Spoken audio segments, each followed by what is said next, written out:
আলহামদুলিল্লাহ নাহমাদুহু ওয়া নুসাল্লি আলা রাসূলিহিল কারীম আম্মা বা'দ ফাকাদ ক্বালা আল্লাহু তাআলা ফি কালামিহিল মাজিদ ওয়াল ফুরকানিল হামিদ আউযু বিল্লাহি মিনাশ শাইতানির রাজীম ইন্নাল্লাহা ওয়া মালাইকাতাহু ইউসাল্লুনা আলান নবী يا أيها الذين آمنوا صلوا عليه وسلموا تسليما تشرفون الله سيدنا مولانا محمد وعلى آل سيدنا مولانا قال الله تعالى في كلامه المجيد والفرقان الحميد بسم الله الرحمن الرحيم سبحان الذي أسرى بعبده ليلا من المسجد الحرام إلى المسجد الأقصى الذي باركنا حوله لنريه من آياتنا إنه هو السميع البصير صدق الله العظيم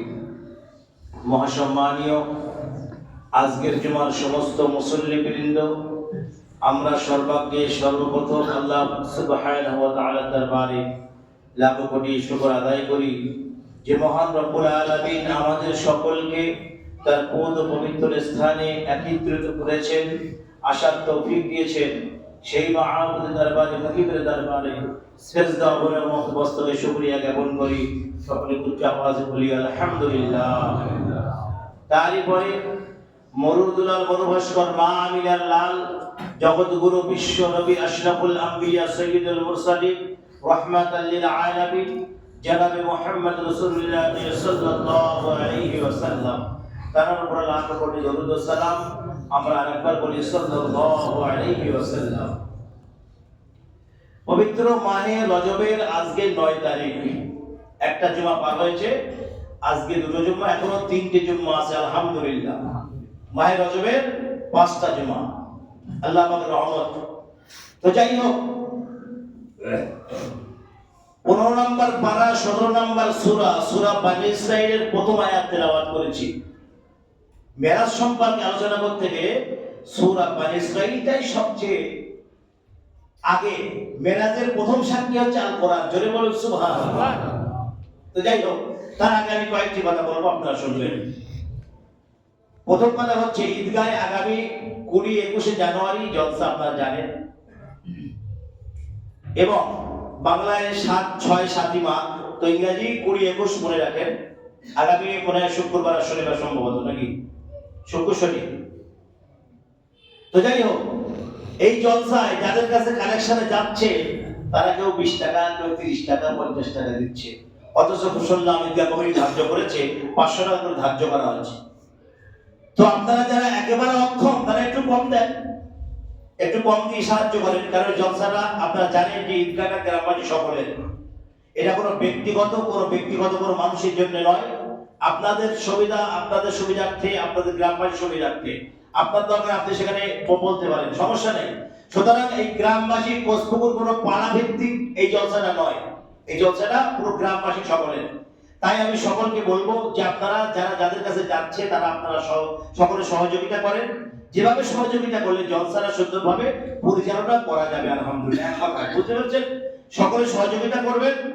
যেভাবে সহযোগিতা করলে জলসাটা পরিচালনা করা যায় না, মাথায় রাখবেন। সকলকে বলছি আমি, ভাই আপনারা বাড়ি গিয়ে আলোচনা করবেন, বাড়ির লোককে বলবেন আপনি থাকবেন, আপনার স্ত্রী থাকবে, আপনার ছেলেমেয়ে থাকবে, তাদেরকে বলে যাবেন আলহামদুলিল্লাহ, সমস্যা নেই, এটা মাথায় রাখবেন। আর জলসার জন্য বিশেষ করে জলসার দিনটা আপনারা একটু সকাল সকাল ঈদগাহ দিকে যাবেন। 21 জানুয়ারি যে জলসা আমাদের আছে, সেই জলসার দিনে আপনারা সকাল সকাল যাবেন। যেভাবে ঈদগাহ জলসাটা সকাল সকালই শুরু হয় না, আপনারা জানেন যে জোহরের নামাজের পর থেকে শুরু হয় প্রয়োজনীয় রাত পর্যন্ত আলহামদুলিল্লাহ। কারণ একটা বিষয় নয়, প্রয়োজনীয় রাত পর্যন্ত জলসাটা হয়, এটা আপনারা জানেন। যেহেতু জলসার দিনে সকাল সকাল সবাই ঈদগাহ থেকে যাবে, এটা মাথায় রাখবেন। কারণ অনেক কাজ কাম সেখানে থাকে, অনেক সমস্যা থাকে, সেগুলো সকলেই ভাগ বন্টন করে নেবেন আলহামদুলিল্লাহ। সকলে মিলেমিশে করবেন, সমস্যা কিছু নাই।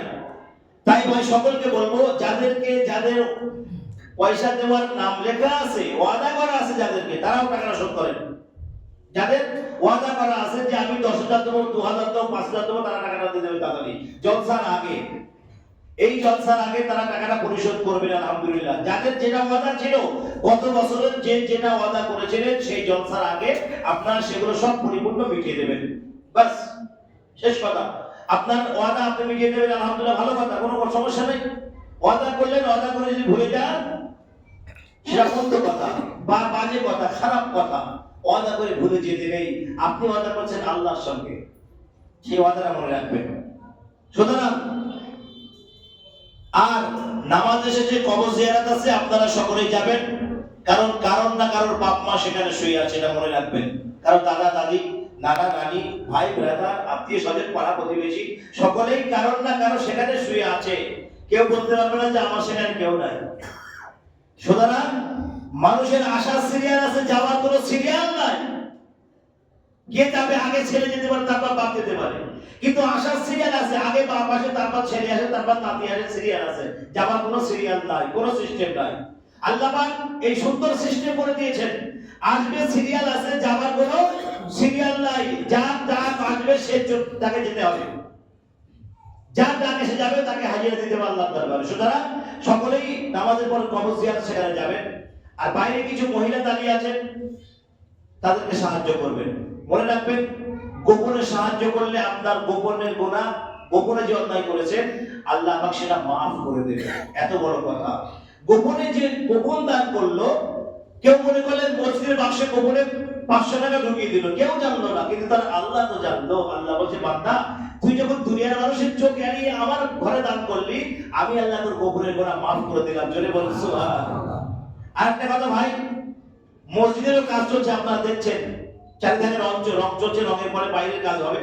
আপনারা সেইভাবে দেখে চলে মসজিদের বাক্সের ভেতরে আপনারা সকলকে বলছেন। সুতরাং সূরা বনী ইসরাঈলের প্রথম আয়াত তেলাওয়াত করেছি মেরাজের আলোচনা করার জন্য। আলহামদুলিল্লাহ, মেরাজের কথা আলোচনা করতে গেলে 4টে জুমা নয়, মিনিমাম একটা বছর ধরে আলোচনা করলে তাহলে আমি শেষ করতে পারবো। একটা বছর ধরে আলোচনা করতে হয়। সুতরাং মাহে রজবের 5টা জুমা একটা অতিবাহিত হয়েছে, আর 4টে জুমা আছে সামনে। আমি চেষ্টা করব 4টে জুমার ভিতরে আপনাদেরকে সম্পূর্ণ বুঝিয়ে দেওয়ার। আলহামদুলিল্লাহ। সুতরাং আল্লাহ বলেন, সুবহানাল্লাযী আসরা বিআবদিহি লাইলাম মিনাল মাসজিদিল হারাম ইলাল মাসজিদিল আকসাল্লাযী বারাকনা হাওলাহু লিনুরিয়াহু মিন আয়াতিনা ইন্নাহু হুয়াস সামিউল বাসীর। সুতরাং কোন আশ্চর্য ঘটনা ঘটলে আমরা বলি সুবহানাল্লাহ, কোন আশ্চর্য কথা শুনলে আমরা বলি সুবহানাল্লাহ। অর্থাৎ সেই সুবহান নিজের বান্দাকে রাত্রে যোগে মসজিদে হারাম থেকে বাইতুল মুকাদ্দাস পর্যন্ত সফর করিয়েছেন, এবং যে সফরটাকে আমার আল্লাহ করেছেন বরকতময়। জোরে বলুন সুবহানাল্লাহ। নিজের বান্দাকে আল্লাহ পাক এখানে কি বললেন? নিজের বান্দাকে। অর্থাৎ নিজের বান্দা বলতে একটা স্পেশালিস্ট বোঝায় ভিতরে। নিজের বলতে, নিজের কথাটা বলতে একটা স্পেশালিটি বোঝায় কথার ভিতরে। আল্লাহ পাক নিজের হাবিবকে বলতে পারতেন, নিজের নবীকে বলতে পারতেন, কিন্তু আল্লাহ এখানে বললেন নিজের বান্দাকে। নিজের বান্দা বলতে মুহাম্মদ সাল্লাল্লাহু আলাইহি ওয়াসাল্লামকে। সুতরাং এই মেরাজের ইতি কথা আমি প্রথমে যাব, কিছু হাকিকাত, কিছু শরীয়ত কথা আমি আলোচনা করব ইনশাআল্লাহ। হাকিকাতটা আগে আলোচনা করি, শরীয়তটা পরে আলোচনা করব। এই পর্যন্ত মেরাজের প্রথমে আলোচনা করলাম। এখন আল্লাহ পাক আমার নবীকে মেরাজে ডাকবেন, নবীকে মেরাজে ডাকবেন, আর উম্মতের মেরাজ হবে না, এটা তো আমার নবী চান না। এটা আমার নবী কোনোদিন বরদাস্ত করতে পারবেন না। নবীর মেরাজ হবে, উম্মতের মেরাজ হবে না, এটা নবী কোনোদিন মেনে নিতে পারেন না। সুতরাং আল্লাহ পাক বলছে, জিবরাইল শোনো, তুমি জান্নাত থেকে আমার নবীর মেরাজের ড্রেসটা নিয়ে আসো, মেরাজের লেবাসটা, আমার নবীর যে লেবাসটা সেটা নিয়ে আসো, যাও। জিবরাইল বলতে নিশ্চয়ই এই নবীর মেরাজ হবে, এই নবীকে আসমানের সমস্ত ফেরেশতারা দেখতে পাবে। একবার জোরে বলো সুবহানাল্লাহ। আসমানের সমস্ত ফেরেশতারা দেখতে পাবে, এই নবীর মেরাজ হবে, এই নবীকে জমিন থেকে আসমানে নিয়ে আসতে হবে। সুতরাং মেরাজের লেবাস যাদের কাছে আছে তারা সেই লেবাস দেখে দরুদ শরীফ পাঠ করতেছে। তারা আমার নবীকে কোনোদিন দেখে নাই, তারা আমার নবীকে কোনোদিন দেখে নাই। যেখানে পাগড়ি মোবারক, আমামা মোবারক যেখানে রাখা আছে, 70,000 ফেরেশতা সেই পাগড়ি থেকে দরুদ শরীফ পাঠ করতে। আমরা জোরে বলি সুবহানাল্লাহ। তাহলে পাগড়ির মালিককে তারা কোনোদিন দেখে নাই, শুধু পাগড়ি দেখে আমার নবীর উপরে দরুদ শরীফ পাঠ করতেছে। নবীর মেরাজের লেবাস দেখে দরুদ শরীফ পাঠ করতে 70,000 ফেরেশতা। শোনেন, কাবা শরীফ যখন কোন মানুষ তাওয়াফ করে না, তখন আল্লাহ ফেরেশতারা তাওয়াফ করে। একবার জোরে বলুন সুবহানাল্লাহ। 70,000 ফেরেশতা যিনি কাবা তাওয়াফ করে, যারা একদিন আসে তারা কোনোদিন আসে না। 70,000 ফেরেশতা নবীর রওজা জিয়ারত করে, যারা একদিন আসে তারা কোনোদিন আসে না। একবার জোরে বলুন সুবহানাল্লাহ। আল্লাহর ফেরেশতার সংখ্যা কত, এই সংখ্যা কত কারো জানা নাই। 4 জন ফেরেশতা আল্লাহর নিকটবর্তী, 4 জনের নাম আমরা জানি। বাকি যত ফেরেশতা আছে অসংখ্য অগণিত ফেরেশতা, আমরা কেউ জানি না। সুতরাং আমার নবীর আমানত যেখানে রাখা আছে সেখানে 70,000 ফেরেশতা দরুদ শরীফ পাঠ করতেছে। নবীর লেবাস যেখানে রাখা আছে সেখানে 70,000 ফেরেশতা দরুদ শরীফ পাঠ করতেছে। এখন জিবরাইলকে বললেন, জিবরাইল যাও, এই মাসের 27তম 26তম রজনী, 26তম দিবগত রজনী আমার নবীকে তোমাকে আনতে হবে আরশে আজিমে। একবার জোরে বলুন সুবহানাল্লাহ। আমার নবীকে নিয়ে আসবে। আমার নবী আল্লাহকে টোটাল 34 বার দেখেছে, মনে রাখবেন। 33 বার সপ্তযোগে, 34 নাম্বার বার আরশে আজিমে গিয়ে আমার আল্লাহকে ডাইরেক্ট দেখেছে আমার নবী। একবার জোরে বলুন সুবহানাল্লাহ। এখন আল্লাহকে যদি আমার নবী দেখতে না পায়, তা দুনিয়ায় কি দেখতে পাবে? দুনিয়া কারো দেখার ক্ষমতা আছে? আমার নবীর চেয়ে আপন আল্লাহর আর কেউ আছে? কেউ নাই। আমার নবী হচ্ছে আল্লাহর এত আপন, এত নিকটবর্তী, দুনিয়ার কোনো মানুষ আর নাই। আমার নবীর চেয়ে প্রিয় আল্লাহর কাছে আর কেউ নাই। সুতরাং আল্লাহ বলে, জিবরাইল যাও, লেবাস নিয়ে আসো। লেবাস দিতে গেছেন জিবরাইল আলাইহিস সালাম।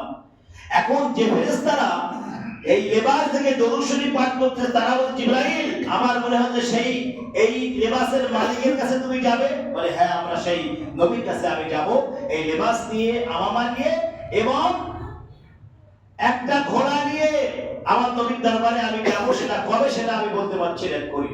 আল্লাহ পাক আপাতত লেবাস নিয়ে আসতে বলেছে, আমাকে লেবাসটা দাও। সেই লেবাসের যারা দরুদ শরীফ পাঠ করছে তারা বলে, জিবরাইল খোদার কসম করে বলি, ভাই জিবরাইল একটা বার তো নবীকে আমাদের দেখাও। একবার জোরে বলুন সুবহানাল্লাহ। আজকে 70,000 বছর ধরে সেই নবীর উপরে দরুদ শরীফ পাঠ করতেছি আমরা, সেই নবীকে আমরা চোখে দেখতে পাই নাই। জিবরাইল এই লেবাসের মালিককে একবার আমাদের দেখাও।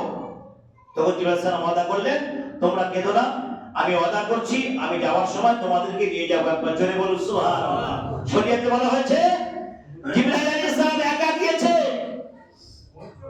জিবরাইল আলাইহিস সালাম ফেরেশতা আল্লাহ পাক একা পাঠিয়েছেন। হাকিকতে বলা হয়েছে না, জিবরাইলের সঙ্গে অসংখ্য অগণিত ফেরেশতা মণ্ডলী ছিল, যারা আমার নবীকে দেখার জন্য বেকরার ছিল, পাগল ছিল, মজনুন ছিল আমার নবীকে দেখার জন্য। ফেরেশতা 70,000 সঙ্গে নিলেন। আল্লাহ বলেন, জিবরাইল যাও, আমামা মুবারক নিয়ে আসো আমার নবীজির।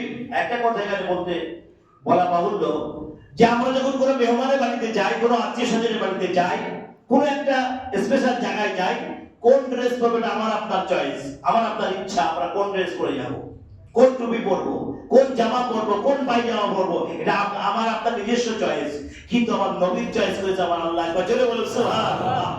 আল্লাহ বলে, জিবরাইল আমার নবী আসবে মেরাজে, আমি তাকে দাওয়াত দিচ্ছি, আমার নবী আসবে, আমার নবী আমার বাড়ি আসবে। আমি আল্লাহ চাই এই ড্রেস পরে আমার নবী আমার বাড়ি আসবে। একবার জোরে বলুন সুবহানাল্লাহ। আমি আল্লাহ চাই এই লেবাস পরে আমার নবী আমার বাড়িতে আসুক। জিবরাইল চলে গেলেন আমামা মুবারক আনতে। নবীর পাগড়ি মুবারক যেখানে আছে সেখানে 70,000 ফেরেশতা দরুদ শরীফ পাঠ করতেছে। 70,000 ফেরেশতা তারা সেই পাগড়ি থেকে দরুদ শরীফ পাঠ করতেছে। জিবরাইল যখন গেলেন, ভাই ফেরেশতারা পাগড়িটা দিয়ে দাও। সেই ফেরেশতারা বলছে, ভাই জিবরাইল আমার মনে হচ্ছে তুমি এই পাগড়ির মালিকের কাছে যাবে। ভাই খোদার কসম করি ভাই জিবরাইল, আমাদেরকে একটিবার তুমি সেই পাগড়ির মালিককে দেখিয়ে নিয়ে আসো। ভাই জিবরাইল এই পাগড়ি থেকে হাজার হাজার বছর হতে দরুদ শরীফ পাঠ করতেছি সেই নবীর জন্য, কিন্তু যে নবীর সাথে দরুদ শরীফ পাঠ করছি সেই নবীকে আমরা জীবনে চোখে দেখি নাই। ভাই জিবরাইল একটিবার আমাদেরকে নিয়ে যেও সঙ্গে। এই 70,000 ফেরেশতা জিবরাইল সঙ্গে গেলেন। আল্লাহ বলেন, জিবরাইল যাও, জান্নাতে চলে যাও। বাহরুন নাহার বলে একটা নদী আছে, ওই নদীর পাশে কিছু ঘোড়া চড়ছে, তুমি সেখানে চলে যাও। ঘোড়া বলেন, উট বলেন, উটের চেয়ে ছোট আর ঘোড়ার চেয়ে একটু বড়, এমন একটা বহন আল্লাহ নিযুক্ত করলেন আমার নবীর জন্য। যে বহনটা সবচেয়ে যার গতি বেশি, জিবরাইল তাকে নিয়ে আমার নবীর দরবারে যাও। এখন জিবরাইল চলে গেলেন সেই বহন আনতে। সেখানে গিয়ে দেখে অসংখ্য অগণিত বহন দাঁড়িয়ে আছে, কেউ বসে আছে, কেউ শুয়ে আছে। আবার নবীকে যে বহনটা গ্রহণ করবে সেই বহনটা দাঁড়িয়ে অঝার নয়নের কাছে একবার জোরে বলুন সুবহানাল্লাহ। নবীর ইশকে, নবীর মহব্বতে, নবীর ভালোবাসা সেই বহনটা শুধু কেঁদেই যাচ্ছে। জিবরাইল বলছে, পাগলা তুই কাঁদছিস কেন? সেই বহনটা বলছে, ভাই জিবরাইল, আমার নবীর নাম শুনে আমি কাঁদছি, আমার নবীকে একটিবার চোখে দেখতে চাই ভাই জিবরাইল। খোদার কসম করে বলি ভাই জিবরাইল, আজকে রাত্রে আমাকে তুমি গ্রহণ করো। তখন জিবরাইল বললেন, বহন তুমি কেঁদো না, আমি তোমাকে গ্রহণ করলাম, একবার জোরে বলুন সুবহানাল্লাহ। জিবরাইল সালাম লেবাস নিলেন, আমানা মুবারক নিলেন, বহন নিলেন। এইবার আসবেন কোথায়? আমার নবীর দরবারে। নবীর দরবারে মক্কা মুআজ্জামায় আসবেন। আল্লাহ নবী আল্লাহর হাবিব হাতিবে কাবার পাশে ঘুমিয়েছিলেন। কেউ বলছে তার ফুফি উম্মে হানির বাড়িতে ঘুমিয়েছিলেন। তো আল্লাহ নবী হাতিবে কাবার পাশে ঘুমিয়ে আছেন, আরাম করছেন। আল্লাহ বলে, জিবরাইল খবরদার, আমার নবীর সঙ্গে যেন বেয়াদবি করো না, খবরদার। তুমি বেয়াদবি করো, আমি আল্লাহ তোমার নামায় আমল সব মাইনাস করে দেব। নবীর সঙ্গে যারা বেয়াদবি করেছে, আল্লাহ পাক সূরা হুজরাত অবতীর্ণ করেছেন 26 পারায়। সূরা হুজরাত নবীর হুজরা সম্পর্কে একটা সূরা অবতীর্ণ করেছেন আল্লাহ। সেই সূরার ভিতরে নবীর সঙ্গে বেয়াদবি করলে কি হবে আল্লাহ ক্লিয়ার ভাবে জানিয়ে দিলেন বিশ্বের মানুষদেরকে। হে বিশ্বের মুসলমানেরা, তোমরা শোনো, আমার নবীর সঙ্গে যেন বেয়াদবি করো না, খবরদার। নবীর সঙ্গে যদি বেয়াদবি করো, তোমার আমলগুলো তোমার অজ্ঞাতসারে মাইনাস হয়ে যাবে, তুমি দেখতে পাবে না, তুমি বুঝতে পারবে না। তোমার নেক আমলগুলো, নেক কাজগুলো সব মোছা হয়ে গেছে, তুমি দেখতে পাচ্ছ না। নবীর সঙ্গে যেন বেয়াদবি না হয়, খবরদার। জিবরাইল, আমার নবী ঘুমাচ্ছে, তুমি পায়ের কাছে গিয়ে বসে থাকবে। জিবরাইল, আমার নবী ঘুমাচ্ছে, পায়ের কাছে গিয়ে বসে থাকবে এবং তোমার জিহ্বা মুবারক আমার নবীর কদম মোবারকে লাগিয়ে দেবে। জোরে বলুন সুবহানাল্লাহ। জিবরাইল আলাইহিস সালামকে আল্লাহ হুকুম দিলেন। জিবরাইল আলাইহিস সালাম আসলেন মক্কা মুআজ্জামায়, নবী আরাম ফরমাচ্ছেন। জিবরাইল সালাম পায়ের কাছে বসে আছেন। পায়ের কাছে বসে আমার নবীর কদম মোবারকে জিবরাইল সালামের জিহ্বা মুবারক লাগিয়ে দিলে নবীজির ঘুম হয়ে গেল। উঠে বলছে, ভাই জিবরাইল, আপনি আমার পায়ের কাছে বসে আছেন কেন? কারণ আমার নবী কাউকে ছোট করতে জানে না। আমার নবী কাউকে ছোট ভাবতে জানে না, ছোট করতে জানে না। নবী সকলের সম্মান বাড়িয়েছেন। 63 বছর জিন্দেগিতে কোনো মানুষ বলতে পারবে না যে আমার নবী আমাকে ছোট ভাবে দেখেছেন। আমার নবী কাউকে ছোট ভাবে দেখেন নাই। আমার নবী সকলের সম্মান বাড়িয়ে দিয়েছেন, আলহামদুলিল্লাহ। সকলের সম্মান বাড়িয়ে দিয়েছেন। জিবরাইল, ভাই আপনি আমার পায়ের কাছে বসে আছেন কেন? উঠে বসলে নবী সালাম মুসাফা হলো। জিবরাইল সালাম বলছেন, ইয়া রাসূলুল্লাহ, হুজুর আপনাকে যেতে হবে মিরাজে, আল্লাহ আপনাকে ডেকেছেন। আচ্ছা, নবীর যে মেরাজ হবে, শরীয়তের কথা আলোচনা করছে না, শরীয়তের কথা। নবীর যে মেরাজ হবে, নবী জানেন এটা হতে পারে? নবীর মেরাজের রাস্তা আগের থেকে জানতেন, আগের থেকে নবী সব কিছু জানতেন। এটা হচ্ছে দুনিয়ার মানুষদের দেখানোর জন্য, দুনিয়ার মানুষরা বুঝুক যে আমার নবীকে আমার আল্লাহ কিভাবে নিয়ে গেছেন। দুনিয়ার সমস্ত মাখলুককে জানা বোঝানোর জন্য আমার নবীকে মেরাজ করিয়েছেন আমার আল্লাহ। সুতরাং জিবরাইল সালাম উঠে বসলেন, আমার নবীর সঙ্গে মুসাফা হলো। এইবার জিবরাইল সালাম বলেন, ভাই ইয়া রাসূলুল্লাহ, হুজুর আপনাকে যেতে হবে আরশে আজিমে, কাবা কাউসাইন, সিদরাতুল মুনতাহা, সমস্ত সব জান্নাত জাহান্নাম, হাউজে কাউসার কোথা থেকে বার হচ্ছে আমার নবী নিজে চোখে দেখেছেন। একবার জোরে বলুন সুবহানাল্লাহ। হাউজে কাউসারের নহরটা আমার নবী চোখে দেখে এসেছেন। সুতরাং আমার নবী উঠে বসছেন। জিবরাইল সালাম বলতেছেন, জিবরাইল সালাম নবীকে নিয়ে সিনা চাপ করলেন, সিনা চাপ, ওপেন হার্ট সার্জারি, সিনা চাপ করলেন আমার নবী। সিনা চাপ করার পরে আবার নবীকে নিয়ে আসলেন। নবী বলছেন, ভাই জিবরাইল, আমি তো মিরাজে যাব, আরশে আজিমে যাব, কাবা কাউসারে যাব, আল্লাহর সঙ্গে সাক্ষাৎ করব, আল্লাহ দিদার করব। ভাই জিবরাইল, আমার উম্মতের মিরাজটা কি হবে? একবার জোরে বলবেন না সুবহানাল্লাহ।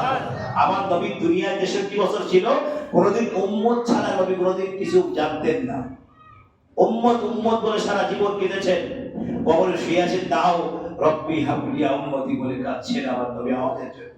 যারা হাজী সাহেব, যারা অরিজিনাল হাজী সাহেব, যারা মদিনা শরীফে যায়, আমার নবীর কান্না তারা শুনতে পায়। নবীর কান্না শুনতে পাবে ওইসব মানুষেরা যাদেরকে আল্লাহ তৌফিক দিয়েছেন। নবী কবরে কাঁদছেন না শুয়ে আছেন, নবী আরাম ফরমাচ্ছেন না। 63 বছর দুনিয়াতে কোনোদিন আরাম করেননি যে মানুষটা, সেই মানুষটা আজ কবরে শুয়ে আরাম করছেন। আপনারা ভাবছেন নবী আরাম করছেন না, নবী কাঁদছেন, আমাদের জন্য কাঁদছেন। কারণ নবী কবরে শুয়ে গোটা বিশ্বকে দেখতে পাচ্ছেন, গোটা বিশ্বের মুসলমানদের থেকে আমার নবীকে দিয়েছেন। আমার নবী কবরে শুয়ে আছেন, গোটা বিশ্বের মুসলমানকে আমার নবী দেখতে পাচ্ছেন, কিন্তু আল্লাহ ওয়াদা করেছিলেন, হাবিব আপনার অবর্তমানে আমি আল্লাহ সমস্ত উম্মতের দায়িত্ব, সমস্ত উম্মতের জামিন গ্রহণ করলাম। একবার জোরে বলুন সুবহানাল্লাহ। আজকে বিশ্বের যে পরিস্থিতি চলছে, শুধু আমার আল্লাহ আমার নবীর সঙ্গে ওয়াদা করেছিলেন বলে আজকে এখন আমরা দুবেলা দুমুঠো খেতে পাচ্ছি। আল্লাহর রহমতে সেই সূর্য, সেই চাঁদ, সেই আবহাওয়া আমরা এখন পাচ্ছি। কিন্তু এমন একটা দিন আমাদের সামনে আসতে চলেছে, ভয়াবহ অন্ধকার দিন আমাদের সামনে আসতে চলেছে, যেদিন আমরা এইসব জিনিসগুলো থেকে আমরা সবাই বিতাড়িত হয়ে যাব, আল্লাহর রহমত থেকে বিতাড়িত হয়ে যাব, এই চন্দ্র সূর্য থেকে আমরা বিতাড়িত হয়ে যাব। এমন একটা দিন আমাদের সামনে আসতে চলেছে। সুতরাং আমার নবীর উম্মত আমরা সৌভাগ্যবান, আমরা গর্ব করি, আমরা সৌভাগ্যবান উম্মত। আমার আল্লাহ আমাদের সাথে কোরআনে অবতীর্ণ একটা আয়াত অবতীর্ণ করেছেন, কুনতুম খায়রা উম্মাতিন উখরিজাত লিন-নাস তা'মুরুনা বিল মারুফ ওয়া তানহাউনা আনিল মুনকার। আল্লাহ বলছেন তোমরা বেহতরিন উম্মত, আমাদেরকে বলছেন তোমরা বেহতরিন উম্মত, তোমরা খুশনসিব উম্মত, তোমরা মানুষকে ভালো কাজের আদেশ দাও, অসৎ কাজ থেকে নিষেধ করো তোমরা। আল্লাহ পাক আমাদের সামনে একটা আয়াত অবতীর্ণ করলেন, আমরা সেটা জানি না। কারণ সেই নবীর উম্মত হতে পেরে আল্লাহ পাকের দরবারে লাখ কোটি শুকরিয়া। আমরা সকলে বলি আলহামদুলিল্লাহ, আমরা আখেরি নবীর উম্মত, এরা গর্ব করি আমরা এই নবীর উম্মত হওয়ার জন্য। নবী মুসা আলাইহিস সালাম আল্লাহর কাছে অ্যাপ্লাই করেছিল, আল্লাহ বলেছে মুসা না, আর হবে না, অসম্ভব, তুমি নবী হয়েছে, নবী হয়ে থাকো, উম্মত হতে যেও না। কিন্তু সেই নবীর উম্মত হয়ে আসবেন নবী ঈসা আলাইহিস সালাম। একবার জোরে বলুন সুবহানাল্লাহ। ঈসা আলাইহিস সালাম উম্মত হয়ে আসবেন। ঈসা আলাইহিস সালামের আখেরি জামানায় ইমাম মাহদীর সঙ্গে ঈসা আলাইহিস সালাম দুনিয়া অবতীর্ণ করবেন। তিনি আসবেন, অবতরণ করবেন এই দুনিয়ায়। দাজ্জালের সঙ্গে সংঘাত হবে, লড়াই হবে, বিরাট লড়াই হবে, দাজ্জালকে মেরে দেবেন ঈসা আলাইহিস সালাম, ইমাম মাহদী দুজনে। তারপরে 40 বছর দুনিয়া সুন্দরভাবে চলবে আবার। তারপরে আবার মারপিট, কাটাকাটি, হানাহানি, রক্তারক্তি, খুন খারাপি আবার শুরু হয়ে যাবে। পৃথিবীতে আলোচনা অন্য।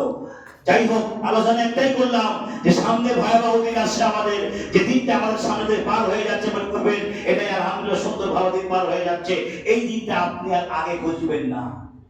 যে দিনটা পার হচ্ছে এই দিনটা আগে খুঁজে পাবেন না, খুঁজতে যাবেন না। সুতরাং যারা এখন নামাজ থেকে গাফিল হয়ে আছো, এখনো পর্যন্ত সময় আছে, ফিরে আসো, নাইলে সামনে যে দিন আসছে সেই মোকাবিলা তোমরা করতে সক্ষম হবে না কোনোদিন। সেই মোকাবিলা করার জন্য আমি বলছি তোমরা নামাজ হয়ে যাও, আল্লাহর পথ অবলম্বন করো, নবীর পথ অবলম্বন করো, তাহলে তোমরা সমস্ত বাধাবিঘ্ন তোমরা সক্ষম হবে, সমস্ত বাধাবিঘ্নকে তোমরা এড়িয়ে যেতে সক্ষম হবে। যদি তোমরা সেটা না করো তাহলে তোমরা সেখানে হার মেনে যাবে। কারণ আমার আল্লাহ বলছে যারা আমার পথ থাকবে শয়তান তাদের ঘোরাতে পারবে না, কোনোদিন শয়তান তাদের ঘোরাতে পারবে না। শয়তান যতই তাদের ধোঁকা দিক, তারা একবার যদি আমার কাছে সারেন্ডার হয়, আমার কাছে, আমি আল্লাহ আমার কাছে একবার বলে আল্লাহ শয়তানের ধোঁকায় পড়ে তোমার কাছে অন্যায় করেছি, আল্লাহ তুমি আমাকে মাফ করে দাও। আল্লাহ বলে শয়তান তুই কত হাজার বার ধোঁকা দিবি, আমার বান্দা একটা বার যদি ঘুরে আমার কাছে হাত ধরে কাঁদে, আমি তার জীবনের সমস্ত গুনাহ মাফ করে দেব। একবার জোরে বলুন সুবহানাল্লাহ। সুতরাং আমাদের সকলকে আল্লাহ যেন ক্ষমা করেন, মাফ করে দেন। আমরা সকলে বলি আল্লাহুম্মা আমিন। আমরা যা কিছু আলোচনা করলাম তার উপরে আল্লাহ পাক আমাদের সকলকে যেন আমল করার তৌফিক দেন। আমরা বলি আল্লাহুম্মা আমিন। ওয়া আখিরু দাওয়ানা আলহামদুলিল্লাহি রাব্বিল আলামিন। তো আমাদের